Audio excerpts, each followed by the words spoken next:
ഒറ്റയ്ക്ക് ഇങ്ങനെ നടന്നു പോകുമ്പോഴാണ് അങ്ങനെ ഓരോന്നും ഇങ്ങനെ ആലോചിച്ച് കൂട്ടാറ്. ഞാൻ ഭയങ്കര ഓവർ തിങ്കറാണ് കേട്ടോ. അതുകൊണ്ട് തന്നെ എനിക്ക് ഭയങ്കര മെൻ്റലി ഡിപ്രസ്ഡ് ആണ് കേട്ടോ. ഞാനിപ്പോൾ ഡ്രൈവിങ്ങിനാണ് കേട്ടോ പോണ വഴിക്കാണ് ഈ ഫോണ് വീട്ടിൽ വന്ന് ശരിയാക്കുന്നുള്ളവർ കണ്ടത്. ചാവക്കാടുള്ളവരുണ്ടെങ്കിൽ നോട്ട് ചെയ്ത് വെച്ചോട്ടോ നമ്പർ.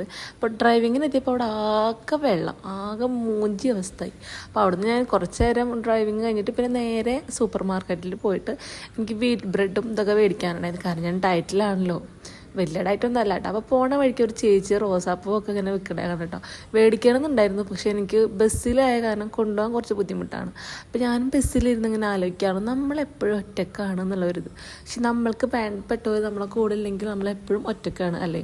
അങ്ങനെ വീട്ടിൽ വന്നിട്ട് ഞാനൊരു ബ്രെഡ് സാൻഡ്വിച്ച് പോലെ ഉണ്ടാക്കിയിട്ട് ടോസ്റ്റ് ചെയ്തിട്ട് കഴിച്ചിട്ടോ. അപ്പോൾ നിങ്ങൾക്ക് എൻ്റെ വീഡിയോ ഇഷ്ടമാവണമെങ്കിൽ ലൈക്ക് ചെയ്യുക, ഷെയർ ചെയ്യുക, സബ്സ്ക്രൈബ് ചെയ്യുക. അതേപോലെ തൊട്ടടുത്തുള്ള ബെല്ലൈക്കണും കൂടെ ക്ലിക്ക് ചെയ്തിട്ട് നമ്മളെ ചാനൽ സപ്പോർട്ട് ചെയ്യുക കേട്ടോ. വീട്ടിൽ വന്നിട്ട് കുറച്ച് വീഡിയോസൊക്കെ എടുക്കാനുണ്ടായിരുന്നു. പുറത്ത് നല്ല മഴ തോർന്നപ്പോൾ എനിക്കൊരു പഴംപൊരി ചായ കുടിക്കണമെന്ന് അങ്ങനെ നേരെ പോയി പഴംപൊരിയൊക്കെ ഉണ്ടാക്കാൻ കേട്ടോ. അപ്പോഴാണെങ്കിൽ കറണ്ടും പോയപ്പോൾ ഇരട്ടത്താണെങ്കിലും ക്യൂട്ട്നെസ് ഉണ്ടാകാൻ ഞാൻ മറക്കാറില്ല ഗൈസ്. അപ്പോൾ നെക്സ്റ്റ് വീഡിയോ കാണാം. ബൈ.